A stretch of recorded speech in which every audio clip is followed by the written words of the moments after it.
Hey, good evening. Welcome to Urban Facts. I'm your host, Eamon Hotep Parker, and today is Thursday, October 20th, 7 o'clock p.m. How you guys doing today? Um, we want to, get right into the news. Um, we've been seeing if there's any developments in regards to the Nicholas Alzaldi case. Um, excuse me.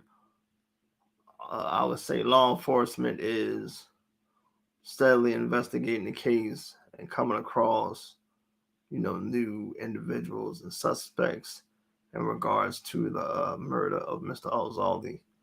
Um, it's a horrific thing that happened, and we really gotta, police these streets better and learn how to, protect our youth.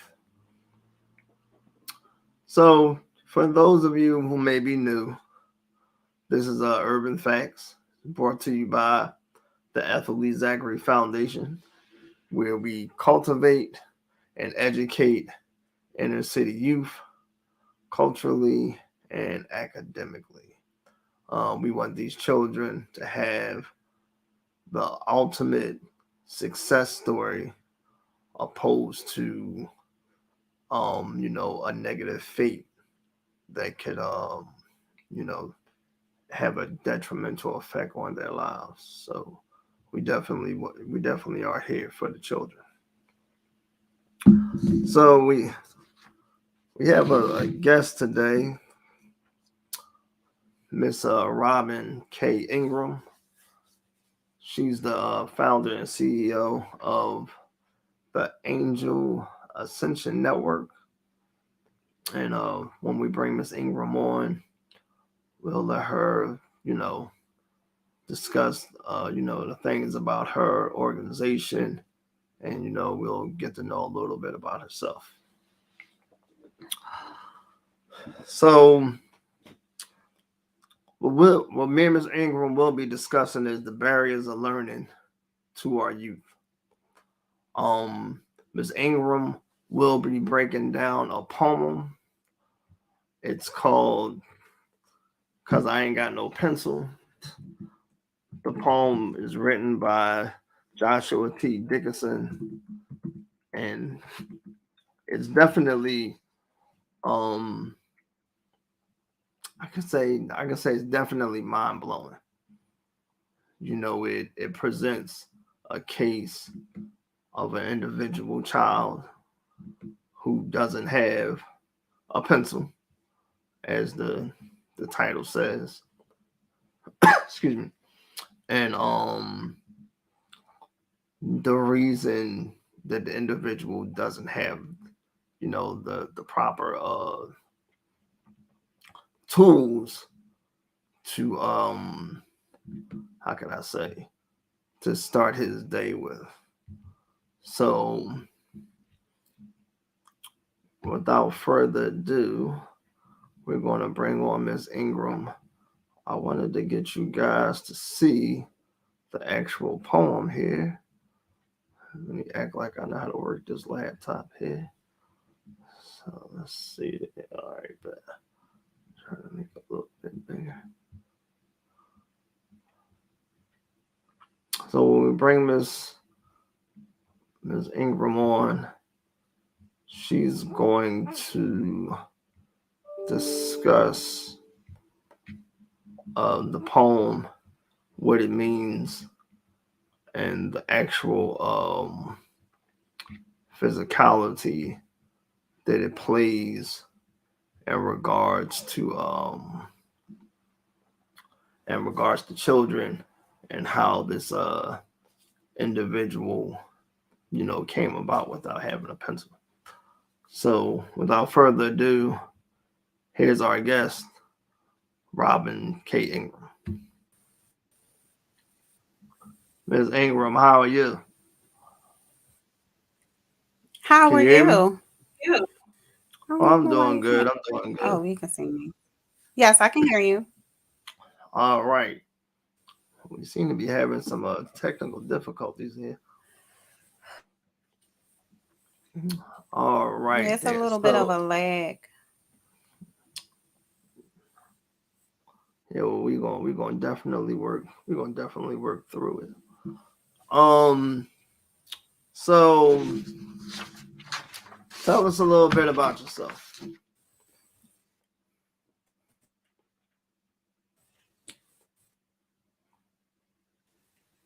So, first, thank you for having me. Mm-hmm. Um, I am Robin K. Ingram, the founder and CEO of Angel Network Ascension. Mm-hmm. My network and my call it, we are a community of like minded individuals who use their spiritual strength, their connectedness with God and others to lead a healthy, balanced life.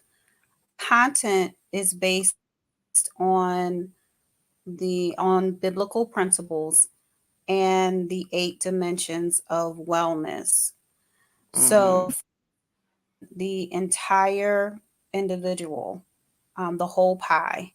And actually, I'm going to try to tonight to tie together of that with the why it's so important that educators understand who's in the room, um, because the relationship between teacher and a student is really critical to their growth, their development, their ability to thrive in the classroom.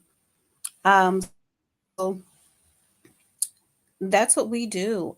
We also have a philanthropy branch. We give back to Uh-huh. students, college students.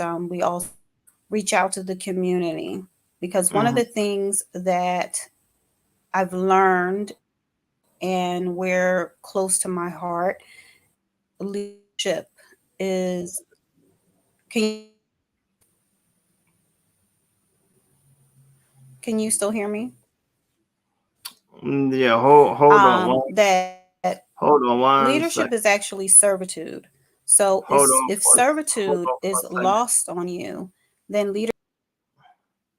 We having a little technical difficulty there on Miss Ingram's side. We're gonna try to see if we can get her back on here. So um we're gonna definitely bring her back. So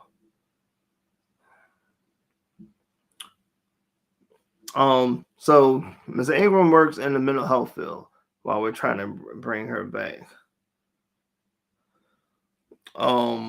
The areas she'll explain once we get her back on, and she works in, like she said, holisticness in regards to mental health. Let me see here.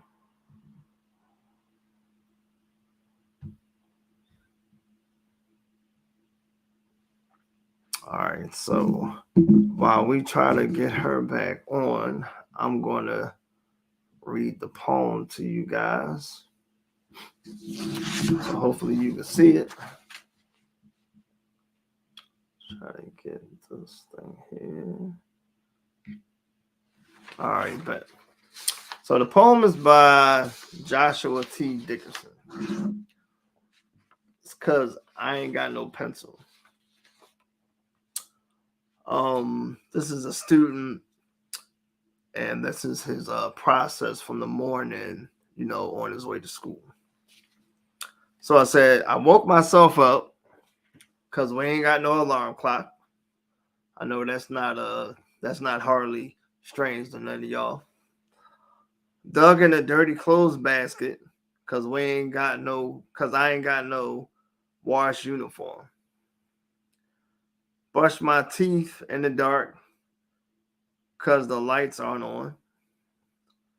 That's another familiar area for some individuals. Got my baby sister ready because my mama wasn't home. Another familiar area for some individuals. Got both of us to school on time uh, to eat us a good breakfast. Then when I got to class, the teacher fussed because I ain't got no pencil. Um, let's see here. All right. We got Miss Ingram back here. So hold on. Let's take this off here. All right, Miss Ingram. Yes. All right, we got better reception there. So, I just read the poem. Um, you can read it again if you like. Okay. Um, we just want you to, well, before we get into the poem itself, we was just trying to stall for time. What areas of mental health do you work in? So I am a certified peer specialist, and my training was with the Department of Behavioral Health and and intellectual disabilities.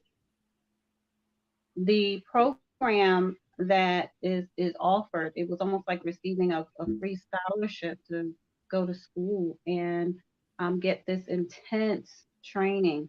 Uh-huh. Um, and so it really has helped me to take a lot of nuggets of wisdom and bring it into the work that I do for the community. Mm-hmm. Um, and so because of my own lived experience, I tell people all the time, I get up in the morning and, of course, with a positive frame of mind, start with prayer. Every day starts with that. But also I battle the beast every day. So for those people for individuals that deal with anxiety, depression, panic, things of that nature, I understand. And my heart goes out to all of the individuals who may have some mental health challenges because it's very real and it can't be minimized as if there's something wrong that an individual has done or something Mm-hmm. they, that they just brought on themselves. Trauma that happens in our neighborhoods, trauma that happens in families, dysfunction, all of that has an impact on how an individual is going to interact with others. So tell us about our topic is I forgot to put, oh yeah, the barriers to learning. So hmm what are these barriers that these young people face in regards to learning? Okay, so if it's okay with you, I do want to kind of break down the poem because it was um, the poem is so powerful when we unpack it and really take a look at, what happened prior to the student even walking through the gates of the school before they even arrive to a classroom. Right? Uh-huh. So So the poem is in relation to the actual barriers itself. absolutely, they Oh, they okay. they actually give concrete examples as Mm-hmm. why a student arrives to school and automatically, if as a teacher or as an educator there's a presupposition as to why little Raheem arrived to school and he has an attitude, or Mm-hmm. why and this is a big one, it's a big one even like in middle schools with the hoodies, right? Right. Why a hoodie is over little Raheem's head and his head is down on the desk. Well, guess what? He's tired. It's not about that he doesn't want to learn, because a lot of our children, they're so they're so ripe for learning, but unfortunately they are already counted out before they've even begun. And so Mhm. a child may enter the classroom, and there's several things that are going on in the poem. The very first line of the poem Hold says, on. I'm gonna pull the poem up so the okay, viewers can see it here. okay, All right, bet there you go. okay. The very first line of the poem says, I woke myself up. Uh, Now, I don't know about you, but when I was coming up, my mom woke us up. I'm one of four. I have three other siblings, and my mom did wake us up, and she actually breakfast. Breakfast was either oatmeal, farina, cream of wheat, even wheat tina. That one was my favorite, but I was a cream of wheat girl. Um, she had a vitamin next to each bowl, uh, mhm. you know, and some juice. And we were responsible for getting our lunches packed the night before. So after dinner, we knew to go in. We had a choice. We could, if we wanted peanut butter and jelly, we could have peanut butter and jelly. If we wanted lunch meat or something like that, that was available to us. But the structure in our home was there. And so, um, this child is left to, they're on their own. And we don't quite know what age this is. But what I can say as an educator with 18 plus years of experience is that this is very realistic, that this child woke themselves up. So I want to back this up just a little bit more, because the reason why the child, and we find this a lot, they had to wake themselves up because mom, dad, grandmom, auntie, whoever the adult is in the house, they went to work. They went to work. They may be getting home late. Maybe if they have the night shift, whatever it is, there's another obstacle that is before the child where they don't have the support in place that they need even the night before to ensure that they would get a good night's rest. But what they do have is, okay, that alarm clock is going off, and the expectation is that they're supposed to get up and get ready for school and on their own. So the next line in the poem is refers to the uniform not being clean. Tell Mm. us a little bit about that. So we got rid of the competition, right? Uh Of oh, look what you got on, and my parents got me a polo shirt, my mom got me the latest this that. So we got rid of that within the district to say, right. okay, every child is going to be in uniform. Okay. However, the challenge becomes when that child arrives to school and they have the same shirt on that they've had on for the past 3 days. Now they've worn it. They may have gotten some the stains from lunch or whatever they've eaten. And now they could be the sweetest child. But unfortunately, now what's going to happen?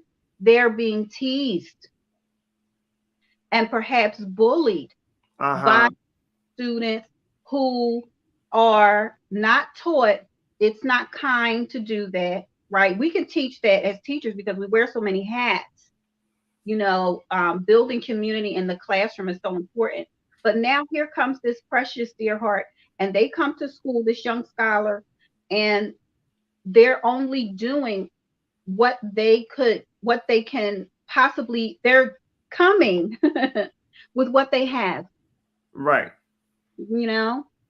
So here they go in the clothes basket, and let's say it's gym day, right? So gym day, you need your sweats, you need the t-shirt, Uh, you need sneakers, right? that's just a little bit of a change during the week. But again, let's say that child doesn't have the support that they need. Mm-hmm. Are they able to, now the teacher's in front of the class and she's saying, all right, now turn to page 43, we're about to begin. This child's mind is not even, they're not even present yet. Mentally, okay. Ready to, can you hear me still? Mm-hmm. We can say. Okay.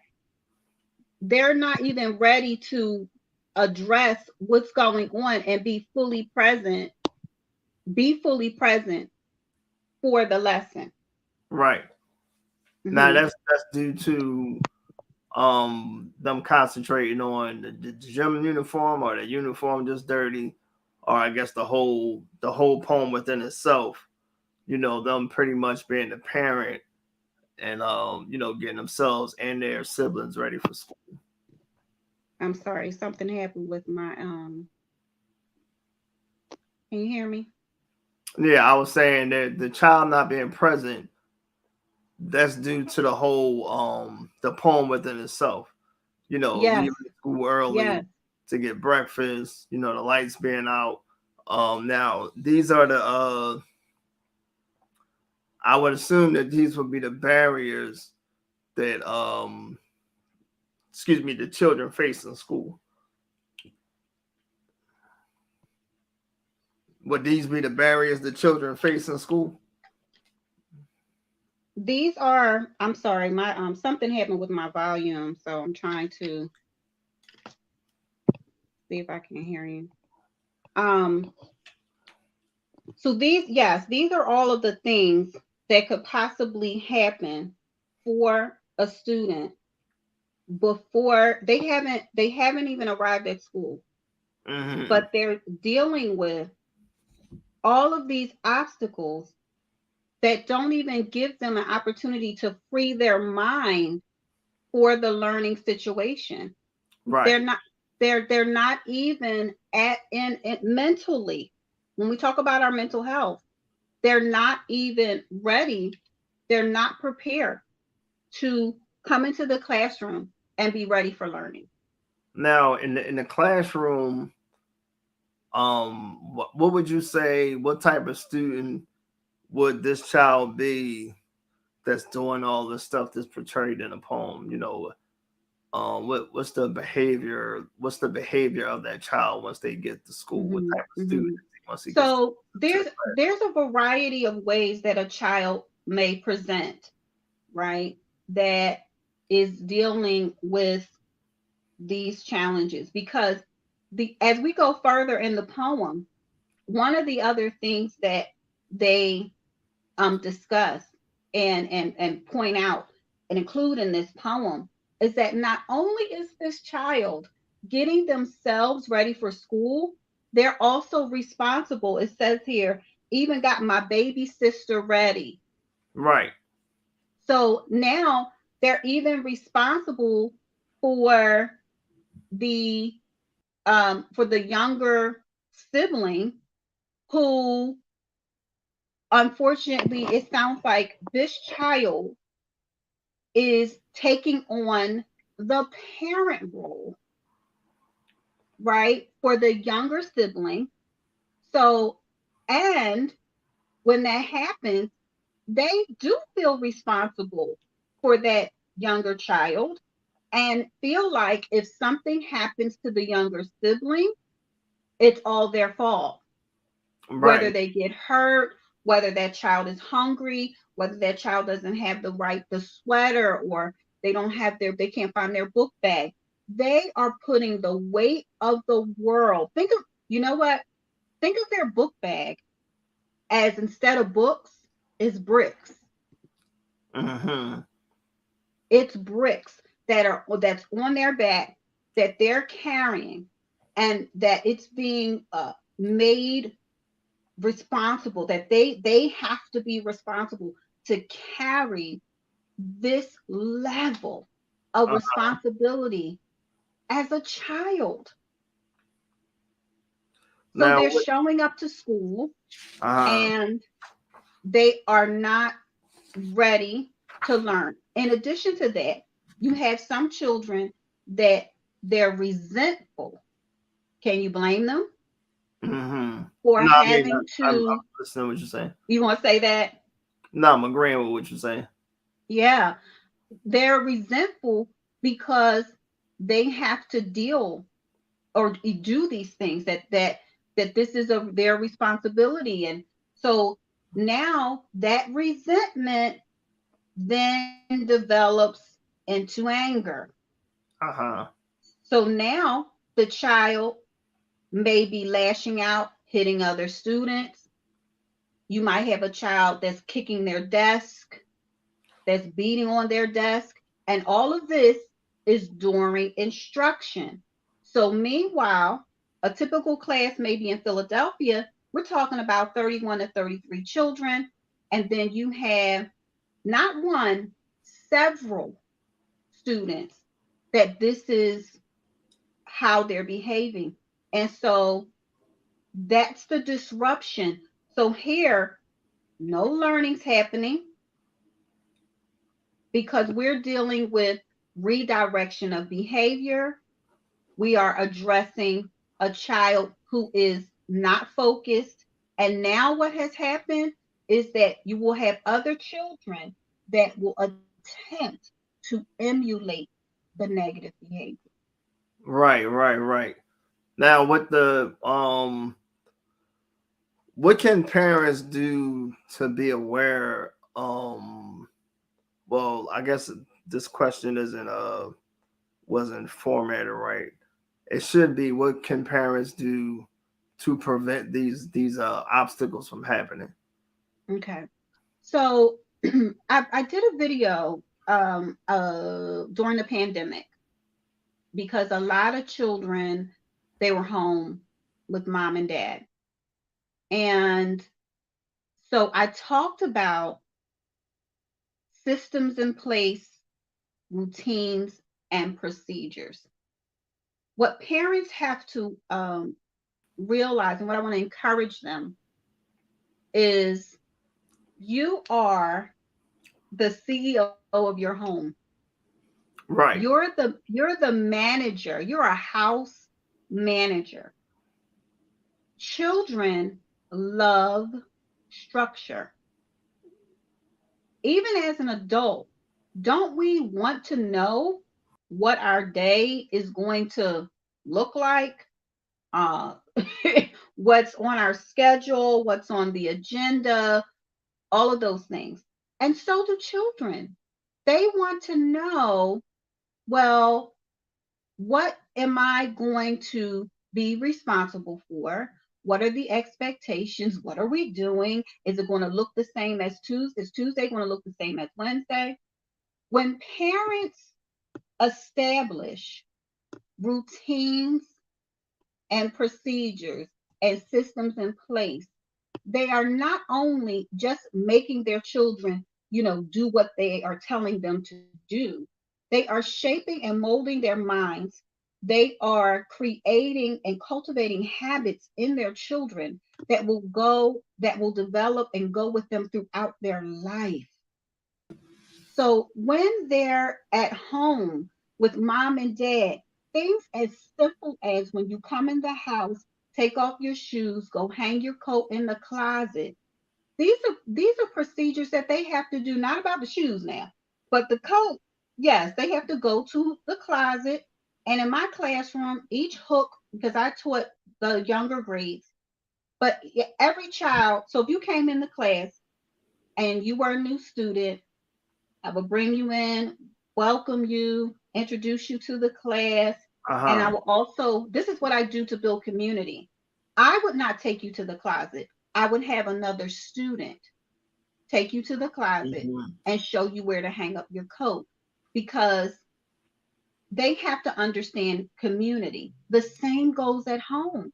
Right, right, When right. the siblings are doing, when mom and dad say, listen, you're responsible for taking out the trash on Thursday night, but Kelly's responsible for making sure that the dishes get done this week. We had weeks in my house. We had weeks. So, everybody had a week that they did the dishes. But we had our own chores. All of those things help to build structure and create structure that students are used to and accustomed to before they even get to school. So some of the other things too is having conversations with, not at, there's a difference, with your children. Listen to them. Find out what's going on. A lot of times, I'm going to ask you this. How often do you happen to have, like, be in the earshot of a parent that says, so how was your day? Right? Oh, you talking somebody asking me that, or just somebody? Like, someone, like, how often have you heard that from parents that they say to their child, how was your day? Right? Well, I've heard that pretty often. I ask my own children that. Right. So what I've encouraged, back to school night, I will prepare a packet for every parent. And the title of one of the pages was, how was school today? But instead of asking that verbatim, how was school today, we challenged the parents to dig a little bit deeper. And to say, so what was the best part of your day? Oh, okay. Right? Right. Who did you sit next to during lunch? When a child answers that, you're going to find out a little bit more about, because they may say, well, I didn't sit with anybody. I sat by myself. Now you want to find out a little bit more about why your child isn't interacting with other students. So that's another way of connecting with your child, because now you can take it a little bit further and say, so do you usually sit by yourself? Or who's your buddy? Like, who do you normally buddy up with? Some other questions you can ask is, what was center time like today? Or did you, what did you write about today? Was there something that you wrote about that you were really proud of? Do you have it with you? Would you like to share it with me? All of this is connecting with your child, but getting more information from them, so you kind of get a feel for what's happening in the classroom, because they're going to tell you what's going on in the classroom. But to get that information, like, extracted from them, but just by having a heart-to-heart conversation with them, just listening. Right. So what am I trying to say here? With everything that's happening, from the the child waking up on their own to the teacher asking them about the pencil. What now what if there's no parent there to, how can I say, make sure that all those things happen? Does the teacher, well, let me just backtrack. So does the teacher ask the child, should they question the child, like, in a concerning way? Like, why don't you have a pencil? Or, just basically, why don't you have a pencil? If that makes sense. Okay, I want to make sure I understand. So is the parent, you're saying, does the teacher ask the student why? Right, like in concern, like, well, hey, tell me why you don't have a pencil, opposed to why don't you have a pencil? Right. So I'm going to be very honest. Pencils. At one point I had a day where everybody was losing their pencil, like, every 5 minutes. And so what I learned, because again, the pencil issue can be, it could drive a teacher crazy if the teacher lets that be an issue, or it's almost like pick your battles, where, again, that's where a system is set up, where, okay, Are pencils a need in the classroom? Yes, absolutely. So we need those writing utensils to continue to move forward so that instruction is seamless. All right. So now what we're going to do is we're going to have a pencil, a cup, right? So we're just going to have this jar here. And this jar is going to be filled with sharpened pencils at all times. Uh-huh. Okay. If your pencil breaks, I need you to come over here, put your pencil in, but take a sharpened pencil so we can keep it moving. Now, can we, somebody just posed a question and it What'd you said, say? somebody just posed a question and said, should the teacher ask or just give them a pencil? Now, but before you answer, like, how does that,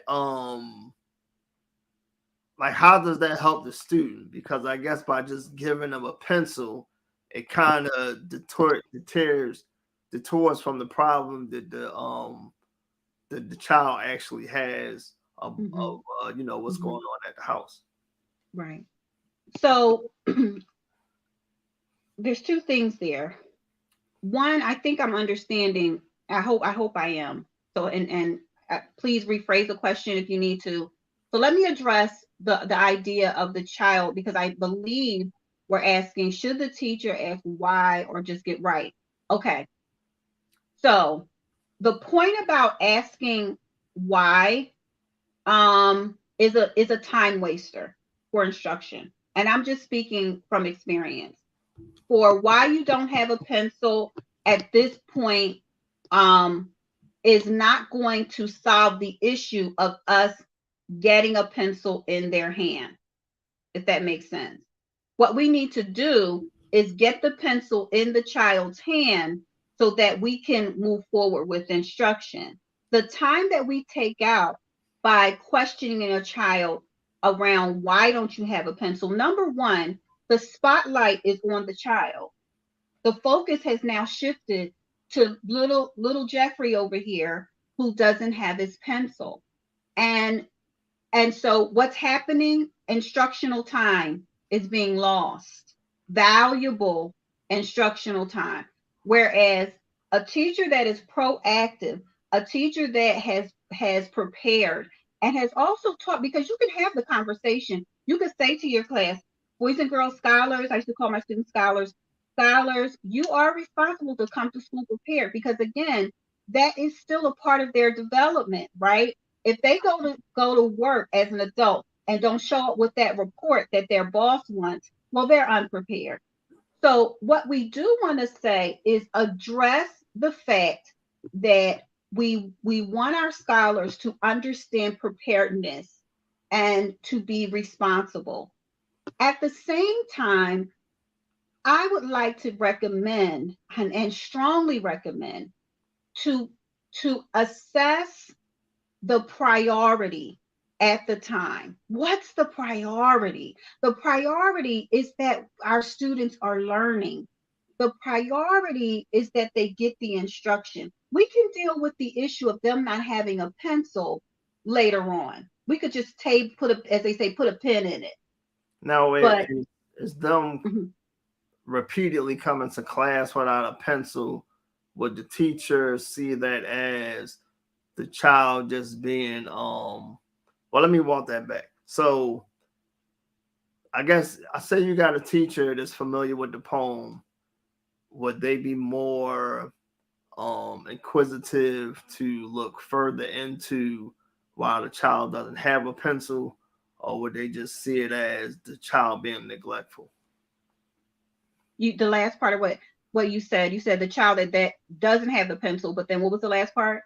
I said, would the teacher see the child not having the pencil as an issue that they're having at home? According to the poem, that's if the teacher is familiar with the poem, or would it just be the teacher just seeing the child as being neglectful? Yeah. So the child, the teacher needs to um this is what also has to happen. I want to back up for a second. When we know who's in the room and we've developed a relationship with our students, then we understand who we learn a little bit about families. And that's also a leg up if some teachers have been teaching in a building for a couple of years. Sometimes you end up getting, if it's a smaller community, you kind of end up teaching brothers, sisters, cousins, things of that nature. And you get to know the families and kind of know what their home situation is a little bit. You get a little, snippet of what the home situation is about. But a lot of times from that, what's being said in the poem, this is what children are dealing with. And so they may even have just one pencil that they're holding on to. They get home, and here's the scene. It's time to do homework, whatever it is.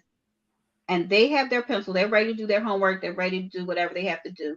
And then the other sibling says, "That's my pencil that Juju gave to me. And give me that pencil." And now what happens? The parent is frustrated. They don't want to hear the children bickering. Just give them the pencil. Now the child who really needs a pencil to get their homework done, now what's going to happen? Now they can't get the assignment done. And they may even throw in the towel and say, "You know what? Just forget it." And now the precious scholar who really was trying to do what they were supposed to do, they can't, because they had a Band-Aid had to be put on the sibling rivalry that happened at home. These are all very realistic scenarios that happen on a regular basis. But I have to just say this. As educators, and I have to be honest, I'm an auntie, I'm a godmother, and I had a hand in raising my nephew. And the point is, it really takes, my mother used to say, you take a part of who you are into what you do. Right. And so if you're naturally patient as a person, if you are compassionate, and realize that everyone, number one, we're people first, but everyone is going to come in with a different set of circumstances. And as an educator, we have to meet them where they are. And then, you know how a person, a man is painting a building, but he's standing on a scaffold? Yes. We have to be that, we have to scaffold the support for our babies, for our students, and meet them where they are, but then help them to grow and take them to the next level. We can't get stuck on them not having a pencil and allowing that to be a barrier for learning. We can't stay there. That's where it's unacceptable, from an administrative viewpoint. That's unacceptable. We can't stay right there when they don't have a pencil. Let's move forward. Right. Yeah. Well, we definitely enjoyed your words of wisdom.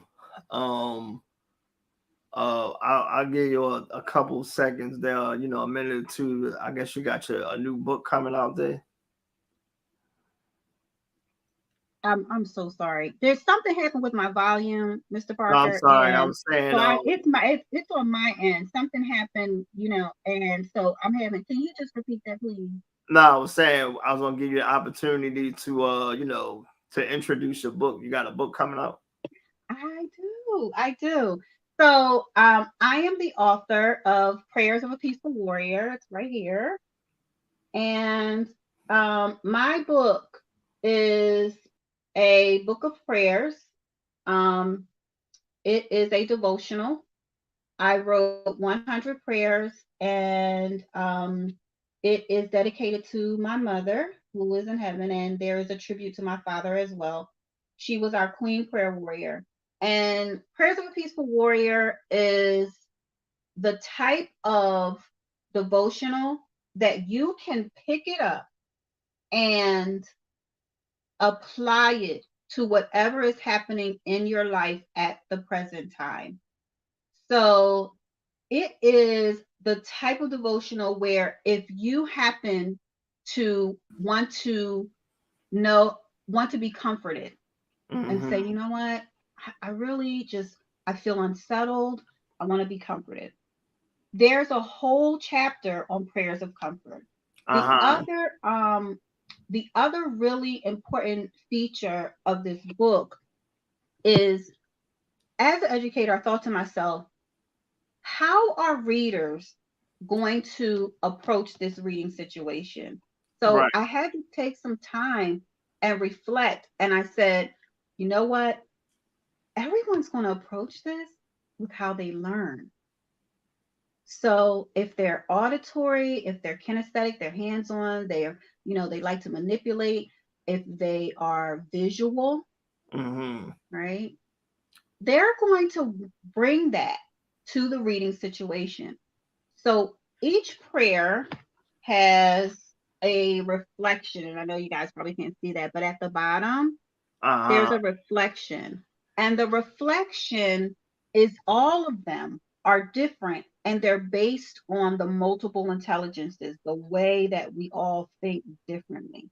Oh, okay. And so it encourages you to go out to nature and encourages you to create a vision board, all of those things.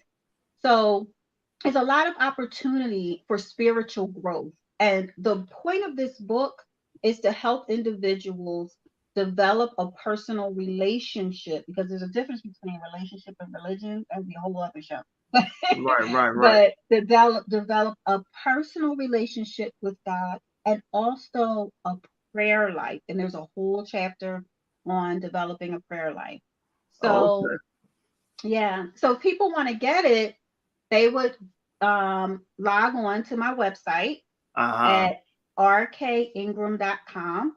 Okay. And also my social media is right there. You can link to my social media and follow me there as well. My Instagram and my Facebook is there. We just started a wellness academy that I'm really excited about.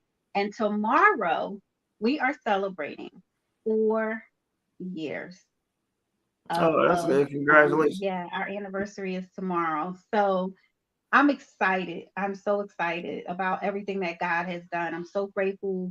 I'm so humbled by it all. And I thank you so much for having me. Hey, it was definitely a pleasure. We'll see if we can have you back on again for some more mental health awareness, for the parents and their youth. And I definitely want to thank you again. And it was definitely an honor to, share your experience with our viewers. You're welcome. All right. To have a good night. You too. Thank you so much. Bye, everybody. All right, no problem. So that was Ms. Ingram. She definitely, gave us some thoughtful information to look at in regards to children, and the things that they lack, something small as a pencil. So this is what we're going to do. I want you guys to donate some money. So that's the Cash App. So if you guys can give us $100, we'll go out and buy $100 worth of pencils. And we'll give, copies of the poems to the instructors at the schools, or, as much money as we can, try to generate, and make sure that this pencil situation isn't a situation for the child. So again, we want to try to raise $100 tonight. That's the Cash App right here. So that's ELZFDN. And the money goes towards the foundation. And we're going to personally go out and buy $100 worth of pencils and, go into these schools, as many schools as we can, depending on how much money we get. And we'll match the 100. So, you give us 100, we'll put 2, and we'll get $200 worth of pencils.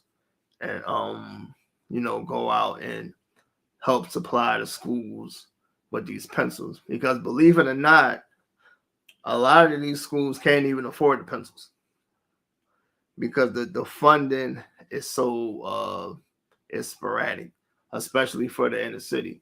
So when you hear things, on the news in regard to Congress funding schools, that's not our schools. That's not the inner city.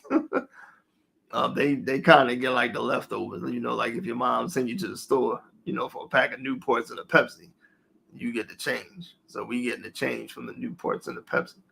But we really want you guys to donate so we can try to, just make a small indentation in these kids' lives so that, a pencil won't be another hurdle for these children when it comes to them, coming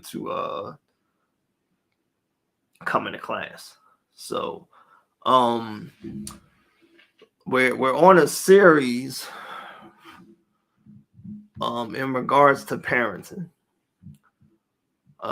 We took a break for a second and we asked Miss Ingram to come on, but we definitely gonna go right back because just like the little boy didn't have the pencil, right, just because he didn't have a pencil, his parents should have been home to make sure that he had a pencil. So we're going to be going over this book right here. It's an excellent read. I know a lot of you guys don't care for reading. I don't care for it myself too much, but hey, you got to read. So the name of the book is The Book You Wish Your Parents Had Read. And it teaches on parenting, gives tips in regards to like situations with your children, things like that. So what we'll do is that the first two people that donate money for the pencil, we'll give them a free copy of the book. So the first two people that donates money towards these pencils, we'll give them a free copy of the book. Because we really want to help out the parents and the children. And the number one reason why these children may not have a pencil is because the parents just don't know. Some of the parents think that that the school will provide you that. Because I used to think that when I went to school, and the teacher would be like, "You should have came prepared." I remember I had this teacher, Miss Brown, at Overbrook, and if you ain't have a pencil in her class, she ain't give you one. She just said, "Well, I hope you be able to pass the test because you ain't gonna be able to take no notes." So, but Miss Brown was such a wonderful teacher. She could really, like, it was kind of like tough love, and a lot of these teachers today don't have that. They trying to be friends with the students. They scared of the students. Distracted from bad kids or the kid that don't have a pencil, and it's hard for them to give instruction to the other students because it's somebody acting out of hand in regards to the teacher trying to it's deterring from the teacher from teaching the class. So we really want to make this happen for these kids. I'm not sure how many pencils we're gonna get for $200. I'm sure it's gonna be a lot, but we're gonna pass them out to whatever schools or a school that we figure need the pencils, within the Philadelphia area. Because the education of these kids is critical. We can't get individuals like Miss Ingram. We can't get individuals like myself or anybody. We want these children to be professionals. And besides the fact that they might not have a pencil, they might not even have a parent to make sure that they got a pencil. You heard the little boy say, I had to get my sister ready because my mom wasn't home. Like, that's a real situation.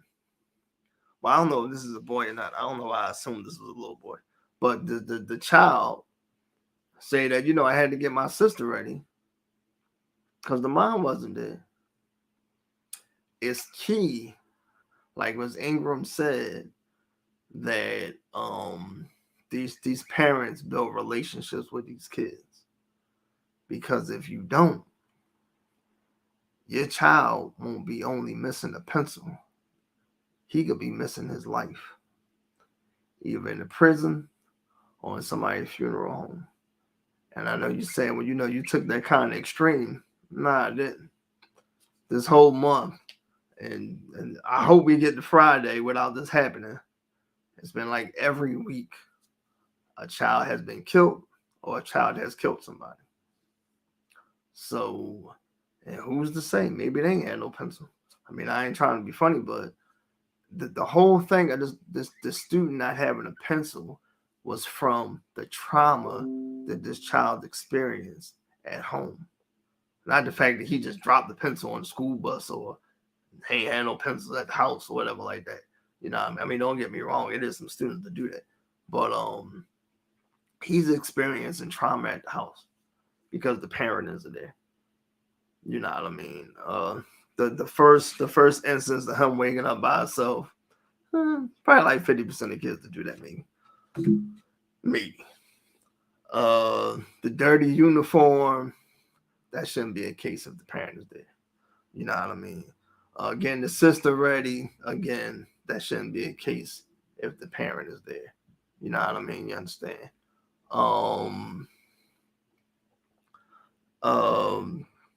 And then them, now if you pay attention to the bottom of the poem, let me see if I can bring it back up. Well, I can't.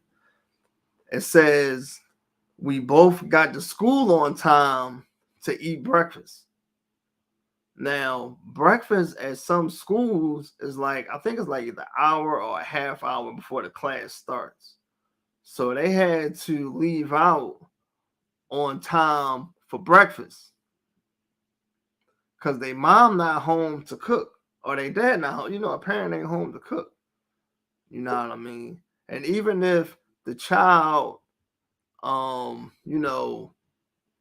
the parent may be working overnight, sometimes that might be the case in some situations.